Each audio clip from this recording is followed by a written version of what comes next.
Sup guys, it's your buddy Rin, and today is a vlog about Ninja 250s. Wanted to make a pros and cons video about how a Ninja works, if you're a beginning rider, if you should get one, let's see, maintenance, and gas mileage, how it looks, what you need to do with it, whatever. I'm going to cover that today. Yeah, this is a bike, this is a Ninja 250, this is the 06. Between its 90s years to 08, to 07, it almost always looked the same. It always looked the same like this, and they never really changed it. And it has a general build. They just changed up the body a little bit, but basically it's the same bike because it works. It's a great beginner bike to start off, and it's really light. That's the one. That's small and light. That's one thing that's really good about Ninja 250s. They're not too heavy, so you won't feel uneasy because you can actually control the bike a little bit easier. It's low to the ground, so girls and smaller guys can fit on it very easily without no problem.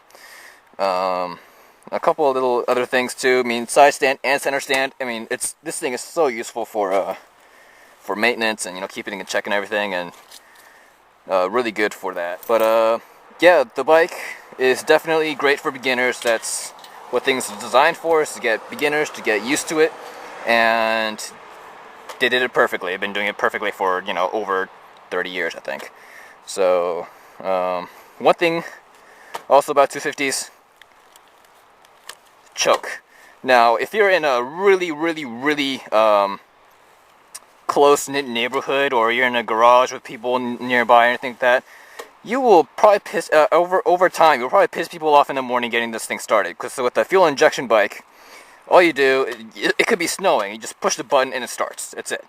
With 250, it's carbureted engine, you gotta really deal with it getting warmed up. So this thing is your friend, but at the same time, it will really piss off other people, and it pisses me off too. It just, it will stall if you don't warm it up correctly, and it will be really dangerous to do that on the road, which I've done a couple times. So one minus on a 250 with that. So let's see. Clutch right here, brakes right there. Braking is really good on 250 since it's a light bike, and this bike, I just replaced the brake pads and everything, and it's really good condition. So braking on this thing is bam, right there, spotless. You won't slide anywhere. So gauges are good. I wish it had a gas gauge on the 08s and up, 08, 09, and 010 and up. They redesigned the body and they put a fucking gas gauge right there, which I really wanted. Everybody wants one. I mean, temperature gauge is good too, but gas gauge, in my opinion, is more useful. I mean, popping this thing open every single time is a real pain in the ass. So, yeah, this is great beginning bike. It's definitely got the basic parts to it. Every single bike's got fat rear brake and clutch and shifter and everything. So it'll get you into other bikes very easily. Acceleration is okay. I mean, it's a light bike, but at the same time, the engine is not that great. So. And you can see from right here, I'm just gonna go right down here. See how fast I can get it within that short time.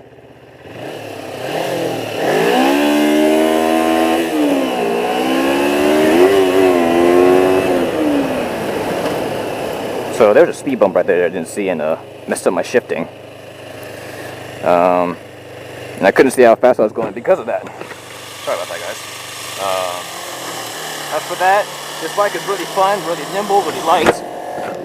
As for maintenance, it is awesome. Very easy to fix. And very easy to take care of. I mean, do your oil, replace the spark plugs once in a while.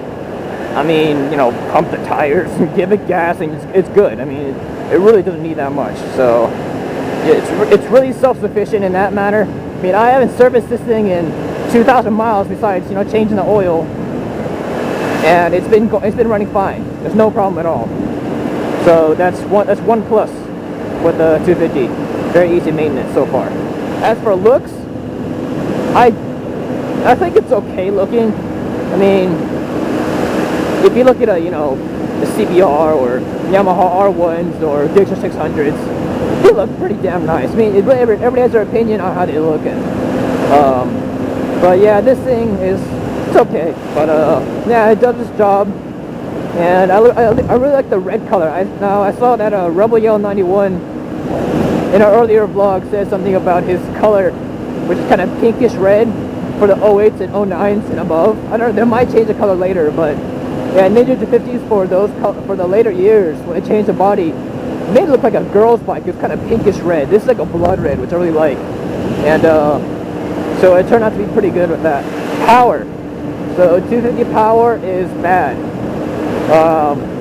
It has enough power for a motorcycle. I mean, this thing can average around 80, 85, depending on the condition and where you are, and you know, elevation can affect, you know, how much air intake you can get, and if you're going downhill or uphill, your riding skills. It really does depend. But my average, really hitting this thing, is about 85 to 90 if I'm really pushing it. Now, going down this hill right here, I just hit 100 today for the first time on this bike. So that just tells you how hard it is. I mean, I guess depending on the bike's condition, it is to get 100, which you're really not going to hit all the time. I mean, it's fucking 55. It's unless you're really asking for a ticket, then go ahead. Yeah, the power on this thing, like going uphill right now, it's definitely having some problems. And also when you're passing cars, it's going to have a lot of problems. Especially when you're trying to, you know, race against time on a two-way street, and it's a dotted middle line, and you're trying to pass a guy, you're trying to get ahead of him because of the incoming car. Sometimes you just have to go back because it just doesn't have enough power to get past them. It's really sad, but so that's a minus on 250. But 70 miles to the gallon, people. I mean, if you're really trying to save money and trying to commute every day, you don't want to pay, you know, for, you know, your 40-gallon tank. That's going to cost you, you know, $80 to fill up or whatever. Then get one of these. It's 70 miles to the gallon. When I was traveling with heavy bags on the back and everything, I got like 70, almost 80 miles to the gallon, really. It's an amazing way to save money on gas. And it's really, really, really fun to ride. So it's not really any minus on that part. Yeah, I really enjoy other bikes. I really want to get your 600.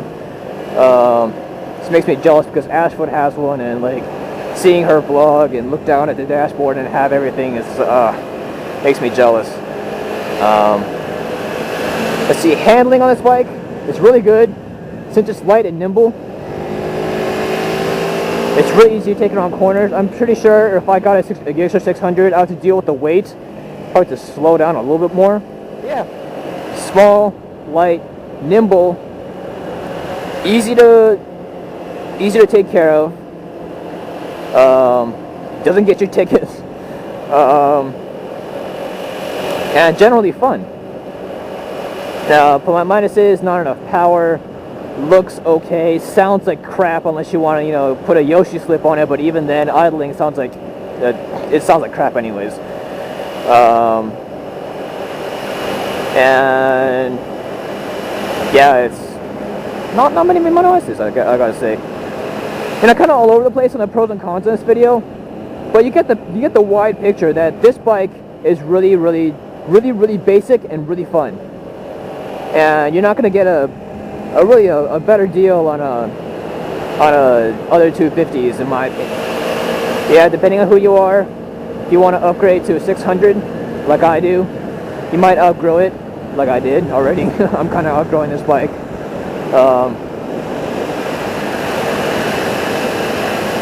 But in the end, it's a really good bike. I really gotta say it's a really good bike. I mean, I've been through a lot of stories with this thing, and I rode from San Jose to Portland on this thing. I mean, 250s are no pushovers. They can do distance, and they can do it well. And I mean, it's a sports bike, but I mean, I'm traveling with it. It's a touring bike right now, so that's saying the comfortability is okay. I mean, it's definitely a more upright position than most of the bikes. Instead, they'll lean over like this, very aggressive position. So for, you know, very casual riders, it's very nice. But if you want to get aggressive and go in a faster position, it's definitely easier to do. There's definitely a butt room for you, which is another plus for this bike. It's just a whole bunch of pluses on this bike. There are really not many minuses. All right, guys, I think that's a wrap for now. Sorry, it's kind of a long vlog, but yeah, I hope you guys enjoyed it. And anybody who's getting 250s out there, go on 250.org or ninja250.org. .faq or something like that. They will have some other information for you. Take care of the bike. They have plenty of information for Ninja 250s. So definitely beginner's bike. Check it out. Drop the camera, and thanks for watching. See you later, guys.